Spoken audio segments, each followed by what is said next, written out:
शुक्लांबरधरं विष्णुं शशिवर्णं चतुर्भुजं प्रसन्नवदनं ध्याये सर्वविघ्नोपशान्तये सदाशिवसमारम्भां शङ्कराचार्यमध्यमाम् अस्मदाचार्यपर्यन्तां वन्दे गुरुपरम्परां नारायणं नमस्कृत्य नरं चैव नरोत्तमं देवीं सरस्वतीं व्यासं ततो जयमुदीरयेत् భగవద్గీతలో ఈరోజు మనకు 117వ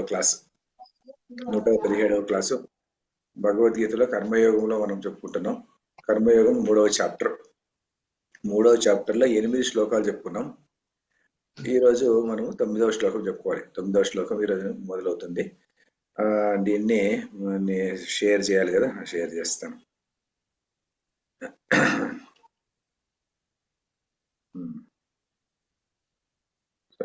ఇది 117 క్లాసులో ఇది యజ్ఞార్థాత్ కర్మణోన్యత్ర లోకోయం కర్మబంధన తదర్థం కర్మ కౌంతేయ ముక్త సంగ సమాచర.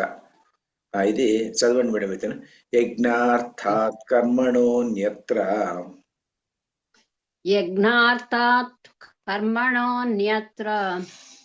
లోకోయం కర్మబంధనః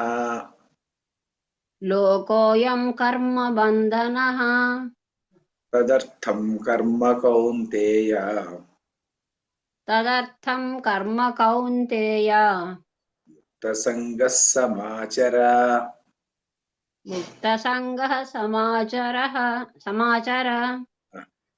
మొత్తం చదువుతాను సరే.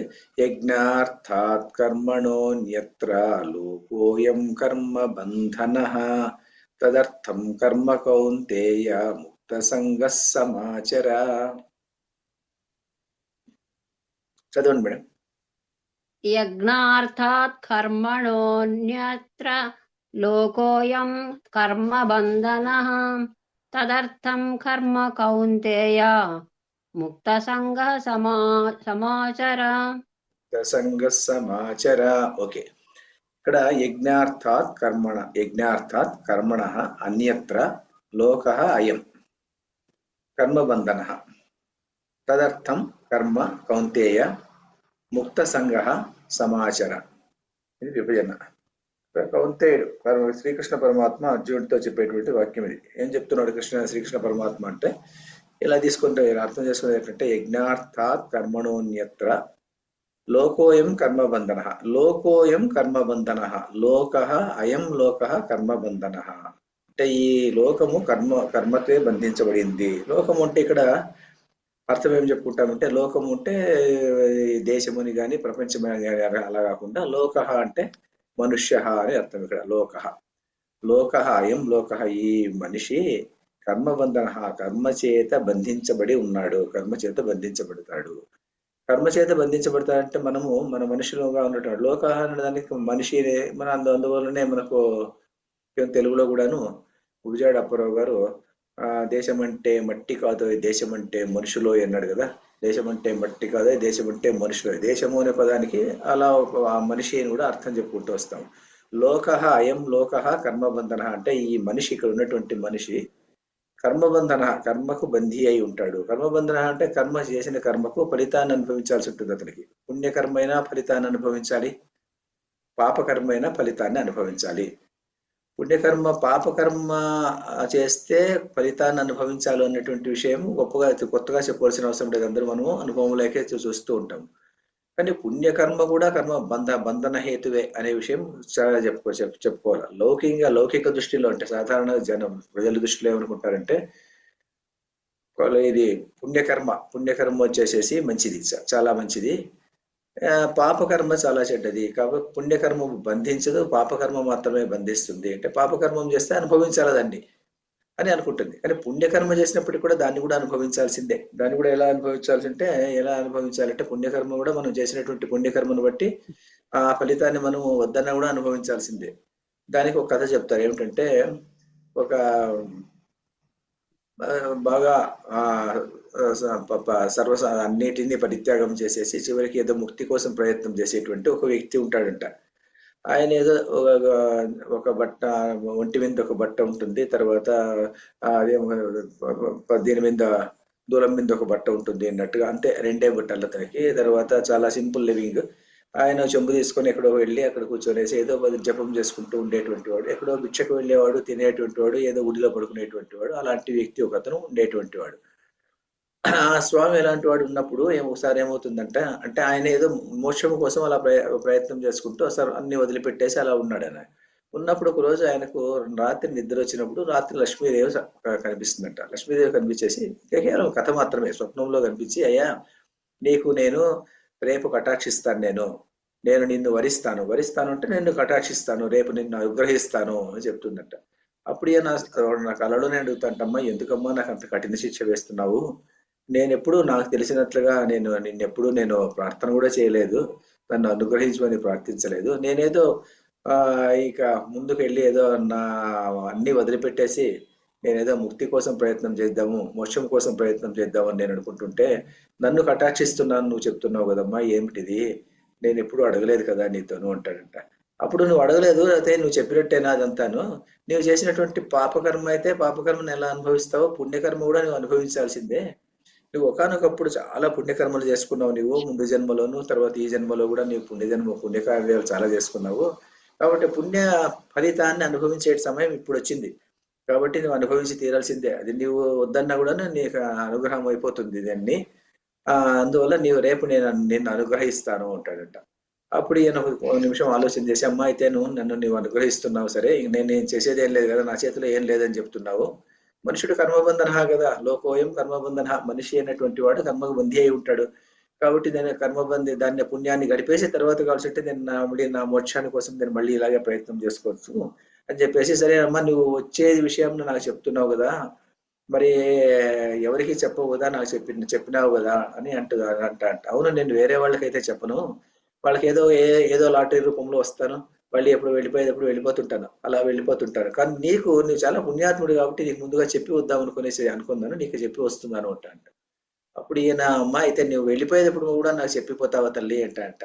వెళ్ళిపోయేటప్పుడు కూడా చెప్పిపోతానులే, ఎందుకంటే నువ్వు ఏదో పుణ్యకరం ఎక్కువ చేసావు, నీకు చెప్తాను అని చెప్పేసి అంటుందంట. అయితే నేను చెప్పను, నీకు ఒకటి విషయం చూడు, నేను అనుగ్రహం జరిగిన తర్వాత నీకు పెళ్లి కూడా అవుతుంది, పెళ్ళైన తర్వాత బిడ్డలు కూడా పుడతారు.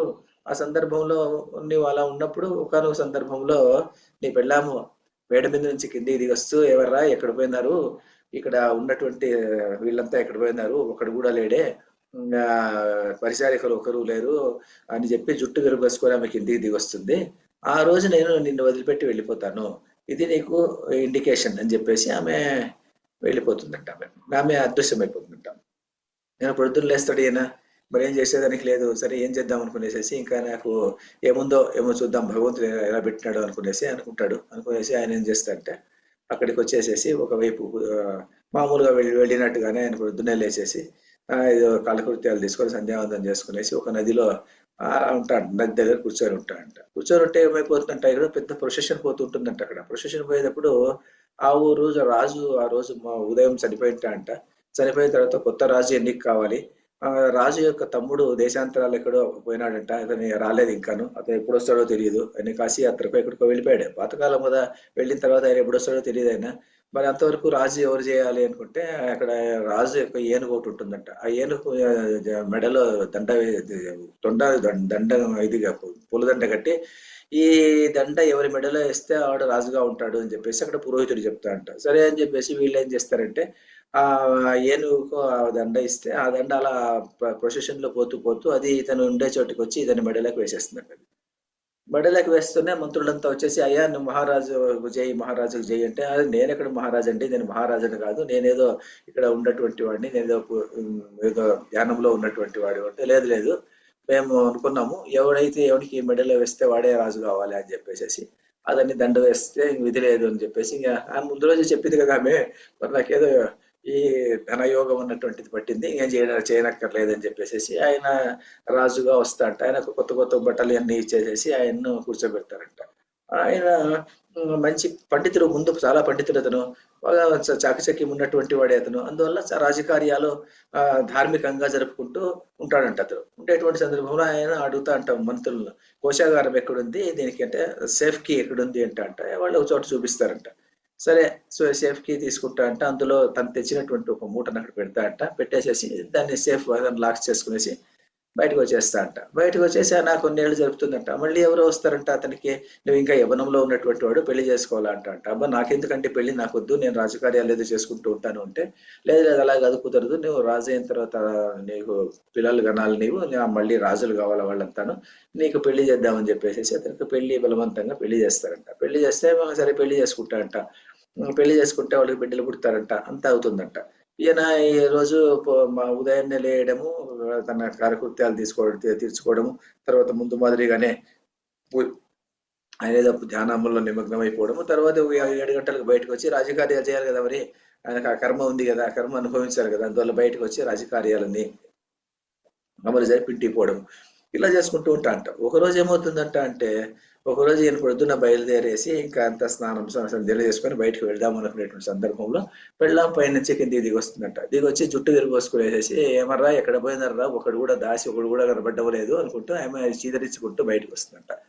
అప్పుడు ఈయనకు గుర్తుకొచ్చేస్తుందంట ఆ లక్ష్మీదేవి చెప్పినటువంటి విషయం. ఓ ఈ రోజు నన్ను ఈమె వదిలిపెట్టిపోతుందప్ప అని చెప్పేసి అనుకునేసేసి వెంటనే ఈయన ఏం చేస్తా అంటే ఈయన గృహస్థుకు కొన్ని రిస్ట్రిక్షన్స్ ఉంటాయి. ఏమిటంటే రిస్ట్రిక్షన్స్ అంటే, ఆ రిస్ట్రిక్షన్స్ ప్రకారం ఆయన ఏం చేయాలంటే, గృహస్థుడు అయినాడు కదా, మరి ఆయన కావాలని అయినాడో కాకుండా పోయినాడో, ఆయన సన్యాసం తీసుకొని వెళ్ళేదానికి ముందు భార్యకు కావలసినటువంటి డబ్బు, బిడ్డలకు కావలసినటువంటి పదార్థాలన్నీ సేకరించి వెళ్ళాలి.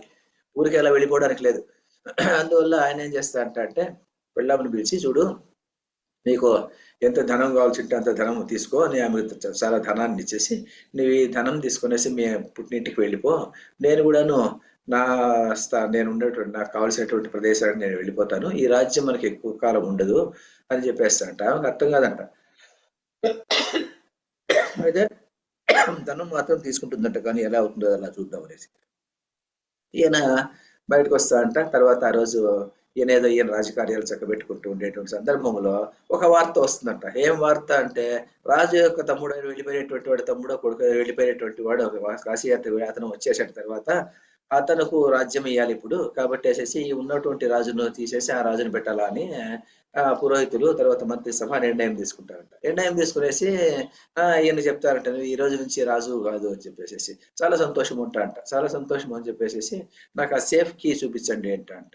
ఎందుకు ఉంటారంట వాళ్ళు, నాకు పని ఉంది ఏంటంట. అలా అందరికీ చూపించడానికి కాదు, రాజు పర్మిషన్ తీసుకొని వస్తామంటారంట. ఇలా అయిపోతుంది అనమాట రాజు పదవి పోయిన తర్వాత. సరే ఈయన సరే అని చెప్పేసి చివరికి వచ్చేదాన్ని తలుపు తీస్తే అందులో నుంచి చిన్న గంట బయటికి తీసుకునేస్తా అంట. ఆ గంట మేము చూడాలి అంటారంట వీళ్ళు. మేము గంట చూడాలంటే ఈయన అంట, అది నా గంటేనయ్యా, అది పర్వాలేదు అంటే, లేదు లేదు చూపించాలి అంటారంట.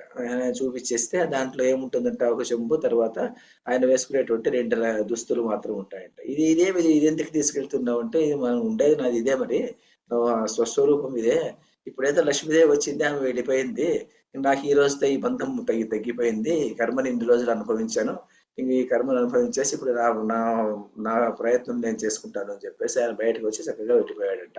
ఇది కేవలం కథ మాత్రమే. అంటే ఎక్కడ అంటే ఇప్పుడు ఏమిటంటే, కర్మబంధం అంటే ఏమిటంటే, కర్మ అలా బంధించేస్తుంది అనమాట. పుణ్యకర్మ చేసినప్పటికీ కూడా బంధిస్తుంది, పాపకర్మ చేసినప్పటికీ కూడా బంధిస్తుంది. అందువల్ల మనం ఏమవుతాము, మనం మళ్ళీ ఏదో ఆయన రాజుగా వెళ్ళాడు, ఏదో ఆయన మంచిగా ఉండి ఆయన ప్రవర్తనలో మార్పు రాలేదు కాబట్టి సరిపోయింది. ఆ రాజుగా వెళ్ళినప్పుడు ఆయన ఏదైనా ఆకర్షణలకు లొంగిపోయి అక్కడ ఏదైనా కింద పడిపోతే, ఆయన కింద పడిపోవడం ఇన్ ద సెన్స్ ఆయన అధోగతికి వెళ్ళిపోయినాడంటే, తర్వాత అతన్ని మళ్ళీ ఉద్ధరించేది ఎవరు? ఉద్ధరించడం చాలా కష్టం అన్నమాట. కాబట్టి అలా ఉద్ధరించబడడానికి చాలా కష్టం, మళ్ళీ కర్మలు చేయాలి. మరి పుణ్యము ఎక్కువ చేసినందువల్ల స్వర్గానికి వెళ్తాము అన్నటువంటి నానుడి ఉంది. పుణ్యానికి వెళ్ళిన తర్వాత స్వర్గలోకంలో ఉన్న తర్వాత మళ్ళీ స్వర్గం నుంచి భూలోకానికి పంపిస్తారు. మళ్ళీ భూలోకంలో పుట్టు, ఎందుకంటే నీ పుణ్యం అయిపోయింది, పుణ్యం అయిపోయిన తర్వాత భూలోకంలో పుట్టు ఉంటే మళ్ళీ భూలోకంలో పుట్టాలి, మళ్ళీ కర్మలు చేయాలి. కర్మలు చేసేటువంటి సందర్భంలో మళ్ళీ పుణ్యకర్మలు చేస్తే మాత్రమే స్వర్గం వస్తుంది. అలా పుణ్యకర్మలు చేయకుండా ఏదైనా పొరపాటున ఎక్కడన్నా పాపకర్మలు చేసేటువంటి సందర్భం ఏర్పడితే మళ్ళీ అక్కడి నుంచి దిగజారిపోయి ఇంకేదో ఎక్కడికో వెళ్ళిపోతారు. కాబట్టి ఈ జన్మ రాహిత్యం అన్నటువంటిది సంభవించదు. ఒక జన్మ, ఆ జన్మ తర్వాత ఇంకో జన్మ, పునరపి జననం, పునరపి మరణం, పునరపి జనని జఠరే శయనం అన్నట్టుగా అలా వెళ్ళిపోతూ ఉంటుంది అనమాట. అందువల్ల ఈ లోకోయం కర్మబంధన, కర్మబంధముతో అయిపోయి ఉంటుంది. మరి ఇలాంటప్పుడు ఈ కర్మబంధము లేకుండా ఉండాలంటే ఏం చేయాలి అనేది ప్రశ్న. కర్మబంధం నాకు వద్దు, నాకు కర్మబంధం చేసుకునేది నాకు ఇష్టం లేదు అంటే ఎలా ఉంటుందంటే, లాజిక్ ప్రకారం ఎలా ఉంటుందంటే చూస్తే, సరే ఈ కర్మలు చేయకుండా నిలిపేస్తే పోయింది కదా, ఏ కర్మ నేను చేయను అని కూర్చుందాము అనుకుంటే అలా కుదరదు. ఎందుకంటే ముందు శ్లోకాల్లో చెప్పుకున్నాం మనం, కర్మ అనేటువంటిది ప్రతి వ్యక్తి ప్రతి నిమిషము చేస్తూనే ఉండాల. ఆ చేసేటువంటి నియతం కురు కర్మత్వం కర్మజ్యాయో హ్యకర్మణ, అకర్మ కన్నా కర్మ చేయడమే మంచిది అని శ్రీకృష్ణుడే చెప్తాడు. ఏదో కర్మని చేస్తూనే ఉండాలి. తర్వాత నజాతు తిష్ట కర్మ కృత్ అని కూడా చెప్తాడు. ఒక క్షణం కూడా కర్మ చేయకుండా నువ్వు ఉండలేవు. కూర్చున్నప్పుడు ఏదో ఆలోచన చేస్తుంటాము, మానసిక కర్మ జరుగుతూనే ఉంటుంది. లేకుంటే ఇంకేదో ఆలోచన చేస్తాము, అది కూడా ఒక కర్మే. తర్వాత ఎవరైనా వచ్చినప్పుడు వాళ్ళకి ఏదైనా చిన్న వస్తువు ఏదైనా ఇస్తాం, అది కర్మే. లేకుంటే ఏమన్నా డెత్ బెడ్ మీద పడుకున్నప్పుడు కూడాను ఎవడైనా వచ్చినప్పుడు ఎవరైనా ఎంతసేపు నువ్వు రాలేదు అని చెప్పేసి పరుషంగా మాట్లాడతాం అనుకోండి, అది కూడా ఒక కర్మనే. ప్రతిదీ ఒక కర్మనే. కర్మబంధంలో పడిపోయి ఉంటాడు అతను. కర్మబంధం నుంచి బయటికి రావాలంటే కర్మను ఆపుకోలేవు, కర్మ చేయాల్సిందే. కర్మ కర్మ బంధన, కర్మమేమో బంధిస్తుంది. కర్మ నుంచి బయటకు వచ్చేదానికి కర్మను నిలిపేద్దామంటే నిలపడానికి కుదరదు. మరి ఎలా దీనికి అంటే ఎలా ఉంటుందంటే ఇది దీన్ని ఇంగ్లీష్ లో దీన్ని ఒకటి Catch-22 అంటాము. Catch-22 ఉన్నటువంటి సందర్భం అంటాము. Catch-22 అనేది జోసెఫ్ హెల్లర్ అనే అతను ఒక పుస్తకం ఉంది అవుతుంది ఇంగ్లీష్ లో, ఒక పుస్తకం Catch-22 అంటాడు ఆయన. Catch-22 ఇలాంటి సిచ్యుయేషన్స్ అన్ని తీసుకొని వస్తాడు. ఇలాంటి సిచ్యుయేషన్స్ పెట్టి Catch-22 నవల్ రాస్తాడు ఆయన. చాలా ఫేమస్ నవల్ అది. మేము చిన్నప్పుడు పియూసీలో ఉన్నప్పుడు దాన్ని అలా కూర్చొని ఆర్ట్స్ కాలేజీలో చదువుకునేవాళ్ళం దీన్ని. దాంట్లో ఎలా ఉంటుందంటే, ఇప్పుడు ఆ అబ్బాయి ఉన్నాడు, అబ్బాయికి కాస్త పిచ్చి ఉంది కాబట్టి వానికి పిల్లనివ్వరు. కానీ డాక్టర్ దగ్గరికి వెళ్తే డాక్టర్ ఏం చేస్తాడు, వీడికి పెళ్లి చేస్తే పిచ్చి కుదురుతుంది అంటాడు. పెళ్లి చేస్తే పిచ్చి కుదురుతుంది, పిచ్చి ఉన్న వానికి పిల్లనివ్వరు. మరి ఎలా? కష్టపడి. అలాగే ఇప్పుడు మనము కొంతమంది ఉద్యోగానికి వెళ్తుంటారు. ఉద్యోగానికి వెళ్ళేటువంటి వాళ్ళు ఏం చేస్తారంటే, నాకు వెళ్ళేటప్పుడు వాడంటాడు, నాకు ఎక్స్పీరియన్స్డ్ పర్సన్స్ మాత్రమే నాకు కావాలి అని వాడంటాడు. వీడు నాకు ఉద్యోగం ఇస్తే కదా ఎక్స్పీరియన్స్ వచ్చేది అని వీడంటాడు. వాడు ఉద్యోగం ఉన్న ఎక్స్పీరియన్స్ ఉన్నటువంటి వాడికే వాడు ఉద్యోగం ఇస్తాడు. వీడేమో ఎక్స్పీరియన్స్ లేకుండా దాంట్లో చేరుకోలేడు అనమాట. ఇది ఎలా సాధ్యము? ఇది సార్ట్ ఆఫ్ లూప్ అంటాము. ఒకనొక విషయ వలయంలో పడిపోతాడు. అక్కడి నుంచి ఇటు పోవడానికి లేదు, అటు పోవడానికి లేదు, అందులోనే తిరుగుతుంటాడు అనమాట. సో ఇది కష్టం అనమాట. మరి ఈ కర్మబంధం నుంచి బయటకు వచ్చేదానికి కర్మను నిలిపితే కర్మబంధం నుంచి బయటకు రాలేవు. మరి ఏం చేయాలి? ఏం చేయాలంటే దానికి ఒక పద్ధతి ఉంది. ఒక కర్మ చేస్తే, ఒక రకమైనటువంటి కర్మ చేస్తే నీకు ఆ కర్మ బంధం ఉన్నటువంటిది ఉండదు. ఏమిటా కర్మ? ఎలాంటి కర్మ? కర్మ చేయాలి, కర్మ నుంచి తప్పించుకోలేవు. ఇప్పుడు వీడు చేశాడు కదా, మరి వీడు నాకు వద్దు, నాకు కర్మను నేను చేయను అంటే లక్ష్మీదేవి ఏమన్నది, నీవు అలా కుదరడు నాయనా, నీకు పుణ్యం చేసావు కాబట్టి నువ్వు అనుభవించాల్సిందే అంటుంది. కర్మ చేయాల్సింది. కర్మ నిలపడానికి లేదు. మరి కర్మ బంధం నుంచి ఎలా తప్పించుకునేది అంటే, సరే ఒక కర్మ ఉంది, యజ్ఞార్థాత్ కర్మణ. యజ్ఞము కొరకు చేసినటువంటి కర్మ కంటే అన్యత్ర వేరేది ఏదైనా ఉన్నా కూడా నాకు బంధిస్తుంది. యజ్ఞార్థాత్ కర్మణ అన్యత్ర. యజ్ఞము కోసం, యజ్ఞార్థాత్ అంటే యజ్ఞము కొరకు చేసినటువంటి కర్మలు బంధించవు. అన్యత్ర వేరేటివన్నీ కూడాను లోకోయం కర్మబంధన, మిగిలినవన్నీ బంధిస్తాయి. మరి యజ్ఞం కోసం నీవు కర్మని చెయ్యి, యజ్ఞము కోసం కర్మని చెయ్యి అనగానే ఏమనిపిస్తుందంటే, వెంటనే ఏమంటారంటే, కర్మకాండలో ఉన్నటువంటి వాళ్ళు అంటే మామూలుగా పురోహితులు అలాంటి వాళ్ళు సాధారణంగా యజ్ఞం చేసేటువంటి వాళ్ళు, యజ్ఞం చెప్పమన్నాడు కదా శ్రీకృష్ణ పరమాత్మ. యజ్ఞం చేస్తాం మేము, యజ్ఞం చేసినటువంటి కర్మ మమ్మల్ని బంధించదు, కాబట్టి మేము రోజు యజ్ఞం చేసుకుంటూ ఉంటాము అంటే కుదరదు. అది యజ్ఞం అంటే అది కాదు అర్థము. యజ్ఞం అంటే ఏమిటి? యజ్ఞం అంటే అర్థమే వేరే అంటాడు అనమాట. ఏమి దీనిలో భగవద్గీతలో యజ్ఞం అన్నటువంటి శబ్దాన్ని చాలా విస్తృతంగా చెప్పినారు. చాలా విస్తృతంగా అంటే సాధారణమైనటువంటి యజ్ఞం అన్నటువంటి అర్థం కాదు. సాధారణ యజ్ఞం ఏమిటి? యజ్ఞం అంటే అగ్నిని వేలుస్తాము. అగ్నిని వేల్చినటువంటి అగ్నిలోకి ఒక యజ్ఞకుండం తయారు చేసి అగ్నిని వేల్చి అందులోకి ఒక చుక్క నెయ్యి వేసేసి ఇంద్రాయ స్వాహ, ఇంద్రాయ నమో నమః, బృహస్పతయ స్వాహ, బృహస్పతయ నమో నమః అని చెప్పేసి అందులోకి ఒక చుక్క నెయ్యి వేసేసి హవనం చేసి యజ్ఞం అయిపోయింది అంటాము. మంత్రం చెప్తామన్నమాట. ఇది యజ్ఞము అంటాము. అది యజ్ఞము అంటే అలా కుదరదు. అలా చెప్తే దానివల్ల యజ్ఞం యొక్క అర్థం కాదు, అది కాదు. మరి యజ్ఞం అంటే ఏమిటి? యజ్ఞార్థాత్ అన్నప్పుడు యజ్ఞం అంటే మరి ఇంకేమిటి అంటే, శంకరాచార్యుడు ఏం చెప్తా అంటే, యజ్ఞము అంటే యజ్ఞో వై విష్ణు అంటాడు. యజ్ఞము అంటే విష్ణువు. యజ్ఞో వై విష్ణువు. బయట ఏదో శబ్దం జరుగుతూనే ఉంటుంది, ఇంట్లో ఇంట్లో రికార్డ్ చేస్తే ఇలాగే ఉంటుంది. యజ్ఞో వై విష్ణువు. యజ్ఞో వై విష్ణువు అంటే యజ్ఞము అంటే ఏమిటి? యజ్ఞము అంటే విష్ణువు అని అర్థము. విష్ణువు అంటే ఏమిటి? విష్ణువు అనగానే మరి వైష్ణవులు ఇలాంటి వాళ్ళు వచ్చేసి అదే మా విష్ణువు, మేము చెప్పుకున్నాం కదా, ఆ విష్ణువు అంటారు. ఆ విష్ణువు లక్ష్మీదేవి యొక్క భర్త విష్ణువు, కాబట్టి ఆ విష్ణువు కోసం నువ్వు చేసినటువంటి కర్మ నిన్ను బంధించదు అని వాళ్ళు అంటారు. కానీ విష్ణువు అంటే ఆ అర్థం కాదు. మళ్ళీ విష్ణువు అంటే ఆ అర్థంలో తీసుకుంటే అర్థాన్నంతాను నీవు కలుషితం చేసినట్టు అయిపోతుంది. కలుషితం చేసేసినావు, దీన్ని భగవద్గీతను సరిగా అర్థం చేసుకోలేదు అని అనిపిస్తుంది. ఎందుకంటే దీని అర్థం అది కాదు. యజ్ఞో వై విష్ణువు, యజ్ఞము అంటే విష్ణువు, సరే ఒప్పుకున్నాం. కానీ విష్ణువుకు చెప్పేటువంటి ఆ విష్ణువు యొక్క నామము రూఢినామం. దేవతనికి ఈశ్వరునికి, ఈశ్వరుడు అంటే పరమాత్మకు రూఢినామం అంటూ ఉండదు. రూఢినామం అంటే ఏమిటి? రూఢినామం అంటే ఏమిటి? ఇప్పుడు మీ పేరు శాంతాబాయి అనుకోండి. శాంతాబాయి ఎవరు పెట్టారు మీకు పేరు? మీ నాన్న అమ్మ పెట్టారు. నా పేరు నాగరాజరావు. మా అమ్మ నాన్న వాళ్ళు నాగరాజరావు అని నాకు పేరు పెట్టారు. కాబట్టి నేను ఎన్ని రోజులు బతికింటానో భూలోకంలో అన్ని రోజులు నన్ను నాగరాజరావు అని పిలుస్తూ ఉంటారు, అంతే. ఇది రూఢినామము ఉంటుంది దీన్ని.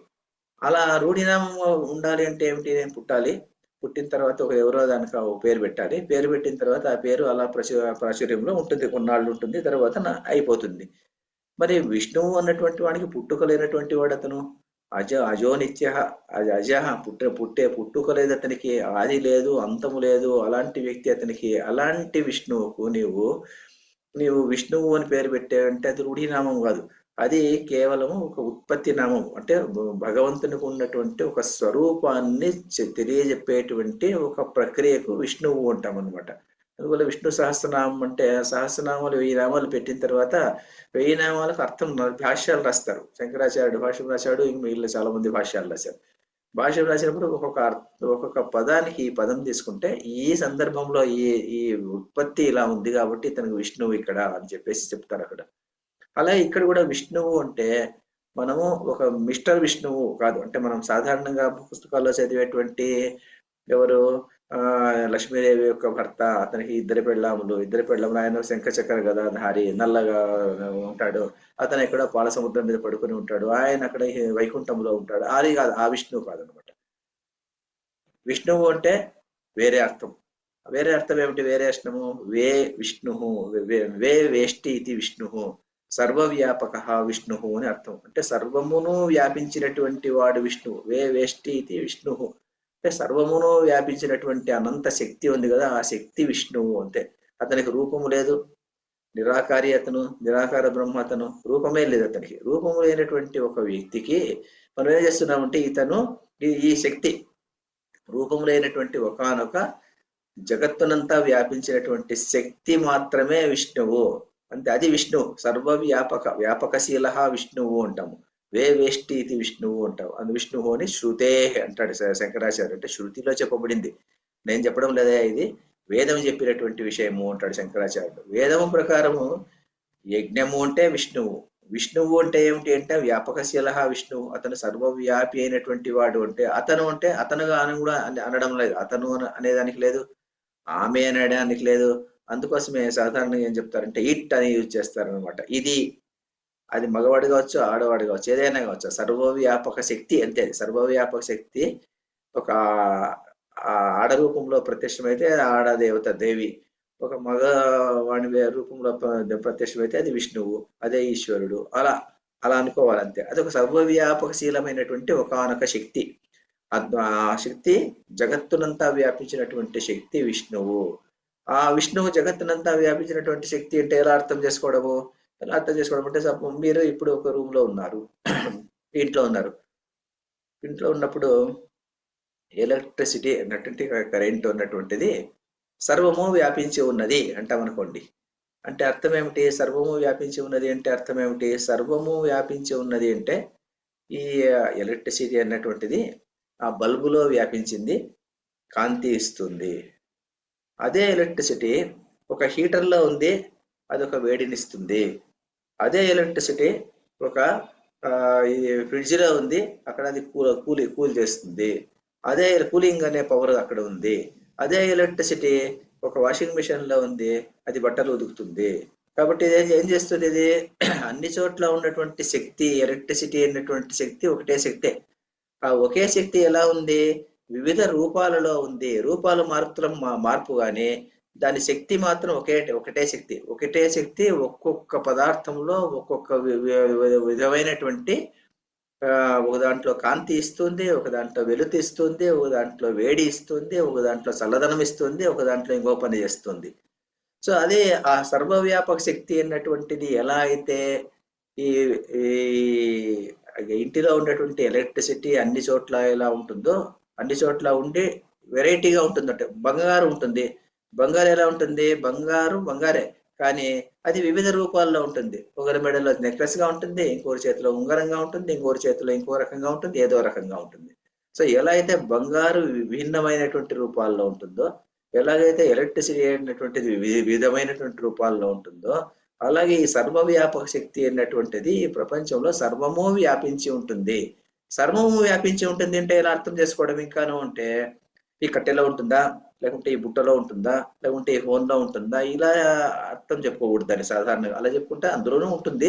అయినా అలా చెప్పుకునే దానికి బదులు ఎలా చెప్పుకుంటారంటే, ఈ ఎక్కడెక్కడైతే ప్రజ్వలమైనటువంటి శక్తి మనకు ద్యోతకం అవుతూ ఉంటుందో, అలాంటి అన్ని చోట్ల కూడాను ఈ శక్తి మాత్రమే అక్కడ ఉంటుంది. ఈ శక్తి మాత్రమే దాన్ని నడిపిస్తూ ఉంటుంది.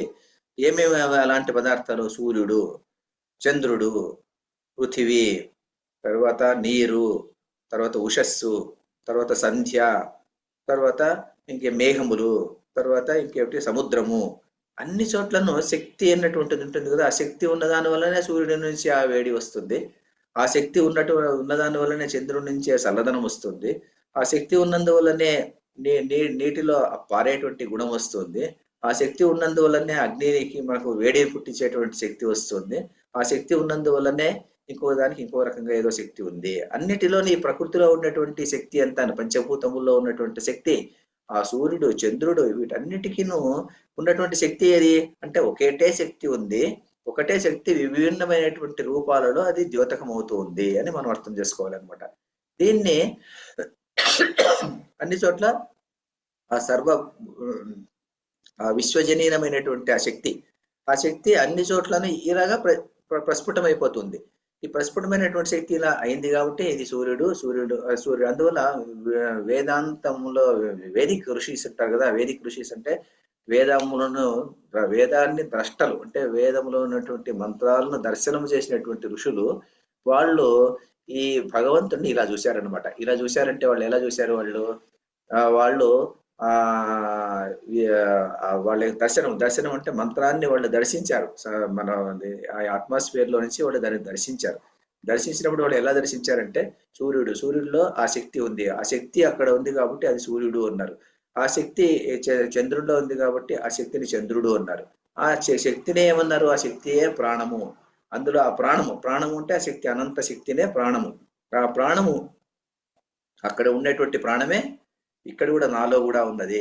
నాలో ఉన్నటువంటి శక్తి ఎలా ఉంటే శక్తి ఉందో, అంటే ఊరంతా ఉన్నటువంటి ఎలాంటి ఎలక్ట్రిసిటీ ఉందో మా ఇంటిలోనూ అలాంటి ఎలక్ట్రిసిటీనే ఉంది. అదేవిధంగా సర్వ జగత్తులో ఏ రూపములో శక్తి ఉందో అదే శక్తి నాలో కూడా ఉంది. అందువల్ల నేను ఇలా పోరాడుతున్నాను. సర్వ జగత్తుల్లో వివిధ రూపాలతో ఆ శక్తి ఎలా ఉందో అలాగే శరీరంలో కూడా వివిధ రూపాలతో ఆ శక్తి ఉంది. ఒకటేమో చెవి ద్వారా మనం ఏముంటుంది, కన్ను ఉందనుకోండి, అక్కడ సూర్యుడు ఉన్నాడు అనుకోండి, సూర్యుడిలో ఆ శక్తి ఉన్నందువల్ల సూర్యుడు ప్రజ్వలిస్తున్నాడు. సూర్యునికి ప్రేరకము కన్నుకు ప్రేరకము సూర్యుడు. ఈ కన్నులో కూడా అదే శక్తి ఉంది. కన్నులో అదే శక్తి ఉందంటే మాంసపు గోళం కాదనమాట. ఈ చూపు ఉన్నటువంటి శక్తి నాకుంది. చూపు ఉన్నటువంటి శక్తి నాకుంది. తర్వాత చెవులో ఉన్నటువంటి శక్తి ఇక్కడ ఉంది. తర్వాత చేతిలో ఉన్నటువంటి శక్తి ఉంది. ఇలాంటి ప్రతి ఇంద్రియానికి ఒక ముక్కు, వాసన చూసేటువంటి శక్తి ముక్కుకుంది. అది పృథ్వీభూతం కదా అది, అందుకోసం ఇలా ప్రతి ఒక్క శక్తి నాలో ఉన్నటువంటి ప్రతి ఇంద్రియ శక్తికి కూడాను ఆ శక్తియే కారణము. ఒకే శక్తి ఉంది. ఆ ఒకే శక్తి ఎలాగైతే ఎలక్ట్రిసిటీ అన్ని ప్రదేశాల్లోనూ వ్యాపించి ఉందో అలాగే ఆ శక్తి ప్రపంచమంతా జగత్తునంతా వ్యాపించి ఉంది. అలాగా నాలో కూడా అది వ్యాపించి ఉంది. ఇది విజన్ అన్నమాట. ఇది గాడ్ విజన్ అంటాం. దీన్ని మన సీర్స్ అంటారు కదా, SEERS సీర్స్ అన్నటువంటి వాళ్ళు దీన్ని ఈ శక్తిని ఇలా దర్శించారనమాట. ఇలా దర్శించినప్పుడు వాళ్ళు ఏం చేశారంటే, అలా దర్శించి వాళ్ళు మెడిటేషన్ లో కూర్చొని ఉన్నప్పుడు ఆ విశ్వామిత్ర ఋషి గాని, తర్వాత వశిష్ఠుడు గాని ఉన్నప్పుడు వాళ్ళు వశిష్ఠుడు వేదంలో ఉన్నటువంటి ఒక మండలాన్నంతా ఆయన దర్శించాడు. విశ్వామిత్రుడు గాయత్రి మంత్రాన్నంతా ఆయన దర్శించాడు. దర్శించినప్పుడు వాళ్లకు ఆ కనిపించినటువంటి దానికి వాగ్రూపమే మంత్రం. ఆ మంత్రంగా అది బయటకు వచ్చింది అనమాట. మంత్రంగా బయటకు వచ్చిన దాన్ని వాళ్ళు ఏం చేస్తారు, సింబాలిక్ గా ఉన్నటువంటి దాన్ని మంత్రం అంటాం. సింబాలిక్ గా వచ్చింది ఆ దృశ్యం. వాళ్ళు చూసినటువంటిది చూశారు, దాన్ని మంత్రాన్ని వాళ్ళు చూశారు.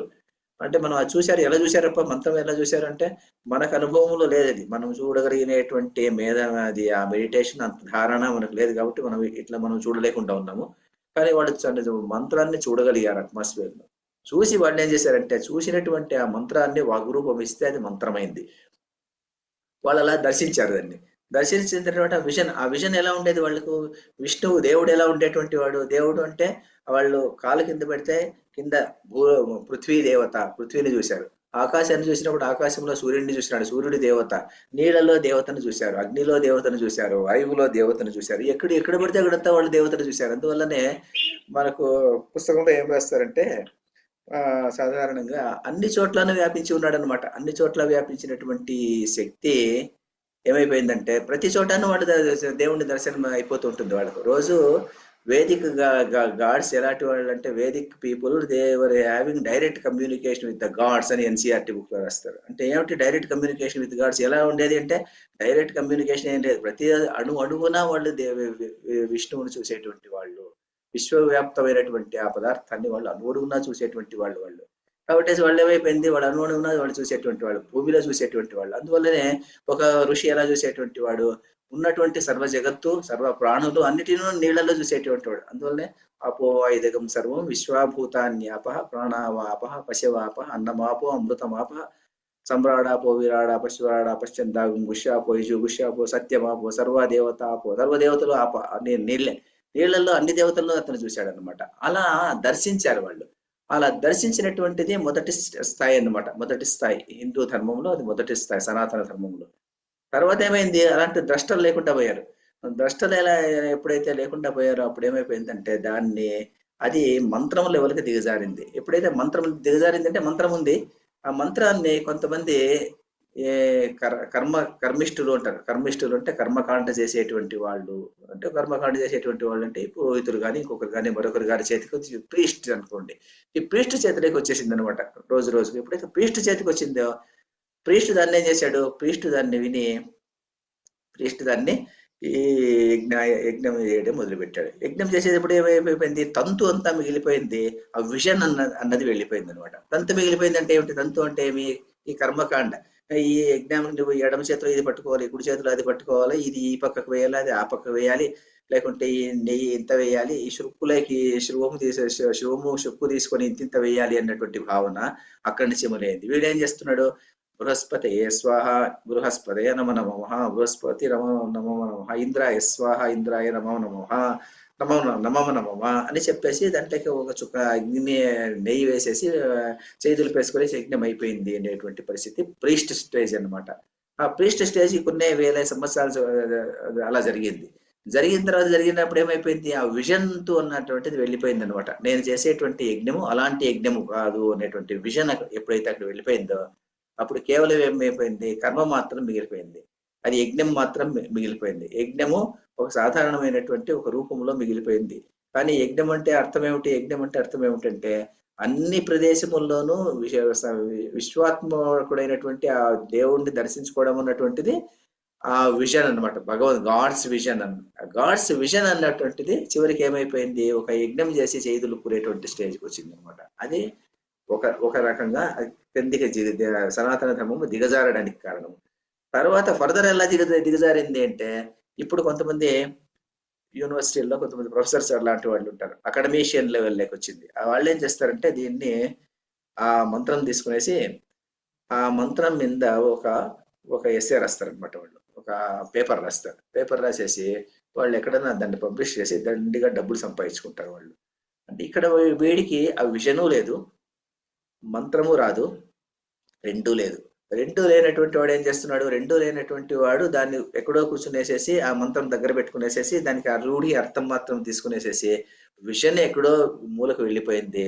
తర్వాత మంత్రం చెప్పేటప్పుడన్నా అట్లీస్ట్ ఏదో ఆ పుణ్య కర్మ అన్నటువంటి జరుగుతుంది. ఆ పుణ్య కర్మ అని లేదు ఇక్కడ, ఆ విషను లేదు.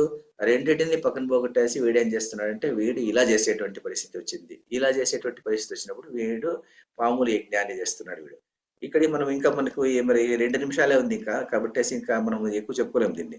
ఈ యజ్ఞార్థాత్ కర్మ, యజ్ఞార్థాత్ కర్మ ఎలా చేయాలి అన్నటువంటిది మరి వచ్చే క్లాస్ లో చెప్పుకోవాల్సిందే. ఈ రోజు మనము ఇంత మాత్రమే చెప్పుకున్నాము. లోకోయం కర్మబంధన, లోకము అంటే మనిషి అన్నటువంటి వాడు కర్మబంధీగా ఉంటాడు.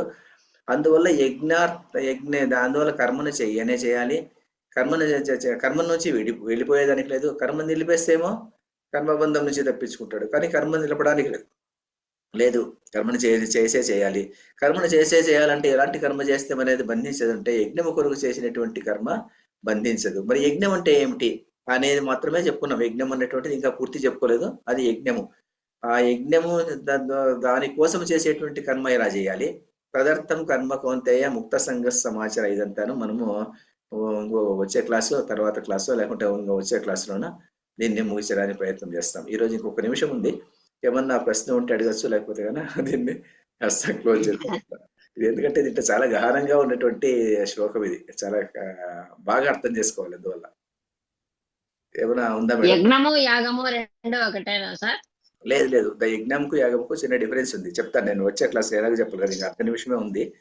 కాబట్టి యజ్ఞం అంటే ఏమిటి, యాగం అంటే ఏమిటి అనే మీనింగ్ ఏమిటి కొంచెం వివరంగా చెప్తున్నాం. తర్వాత యజ్ఞాలు ఎన్ని రకాలు ఉన్నాయి, ఎన్ని రకాల యజ్ఞాలు చేస్తారు, తర్వాత యజ్ఞం చేసేటువంటి కర్మ ఎలా చేయాలి, ఎలా చేస్తే కర్మబంధం నుంచి బయటకు వస్తాము.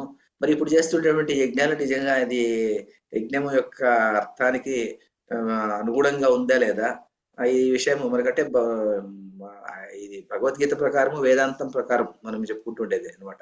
ఎవరిని మనం ఉద్దేశించి క్రిటిసైజ్ చేసే దానికోసం చెప్పుకునేటువంటిది కాదు. ఇది ఉన్నటువంటి శాస్త్రాన్ని చెప్పుకునేటువంటి పద్ధతి ఇది. అందువల్ల అది యజ్ఞము యాగము డిఫరెన్స్ కూడా నేను నెక్స్ట్ క్లాస్ లో చెప్పేస్తాను. అయితే అది మేడం, అది కొద్దిగా ఎక్స్ప్లెనేషన్ చేయాలి.